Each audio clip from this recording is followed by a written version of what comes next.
Hey, it's crazykenbei, and I'm doing a quick response to Jonniti.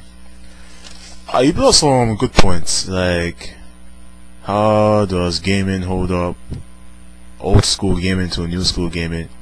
Well, the reason why I think new school gaming is not doing as well is because they're basically taking to how far gaming can go in terms of maybe innovation. It's pretty hard now to really come up with ideas because everything's almost been done by now, basically. And you know, like, games are more, they're not as many interesting games because, well, the games are taking longer to make because, like, it's all about graphics, you gotta worry about graphics, gameplay, all this stuff. Like, back then it was just make the game, have a catch, whatever. But like now it's kind of becoming too risky. You can just make all those risks. People are sticking to what works and stuff like that. It's not to say next generation of gaming is that bad. In fact, there's a lot of games I like, but it's like it's not as much because look, I mean, this generation basically just started. Basically, we don't know how it's gonna go. There's some gems out there. But yeah, I have been playing some old games recently because every generation always have these games to fall back on. When there's nothing new coming out, you just fall back on these old games. As for game prices, I don't know, Jonniti, man.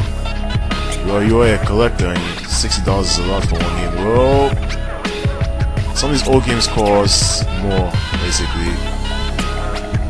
And honestly, you can't follow on reviews anymore because today reviews are really biased, basically. But I know what you mean. Like, I'd rather get $60 for some old games than buy one. But at times, you don't have to basically step in and buy the game immediately. You can always wait, because this game's will eventually go down. And yeah, it's a good. Again, you get most of the games for 60. But as a collector myself, I wonder, how it's going to go. But honestly, in game prices, I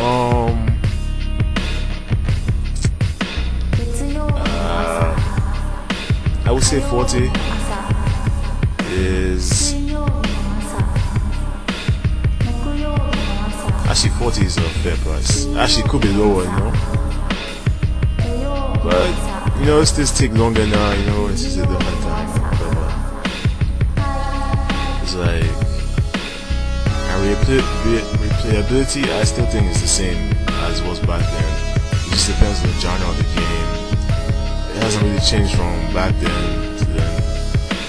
There's still a lot of games that I still focus on gameplay and whatever. Like there's some games like if we go old school, let's look at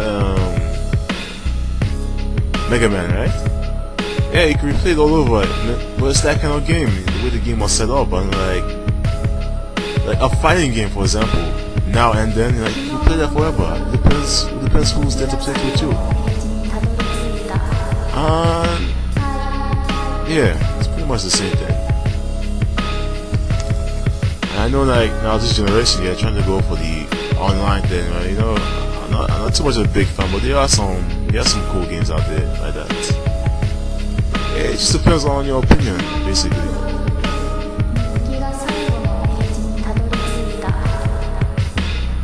Well, I really don't think the game should have been $60 more, you know what I mean?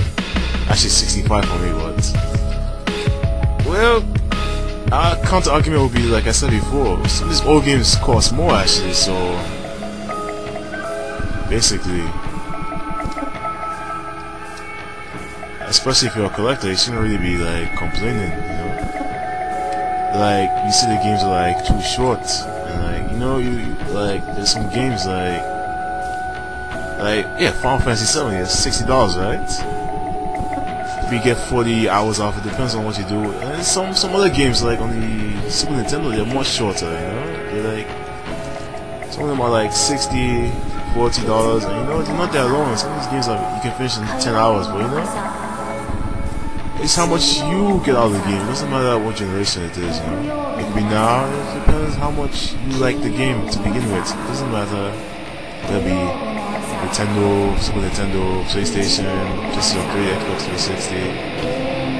There are always gems out there to play. It doesn't have to be all mainstream and all that stuff. But it really depends. It depends on you, what you want, and how much you want to get out of the game. Like there's some old games I never go back to play again. Like Final Fantasy, I never look back. I never want to play those things again. I spent so many hours in them. Like some action games, there's some amount of times I can play them before I eventually get tired of them. Yeah. Like for example, like there's some games I like Metal Gear Solid. I can like play that as many times as I need to play it, and then Lost Planet, like I'm still playing it. I can't stop. I have 300 hours logged into that, and like it really depends on your taste as a gamer, what replayability is, you know. Some games will be going for us, like Final Fantasy VIII. I can never play that game again, but like you take Shintai, you say you can play that game and over, you know. It's one of his best. But you see, it depends on perspective, and that's what I wanted to say. Alright, this is crazykenbei, and I'm somewhere.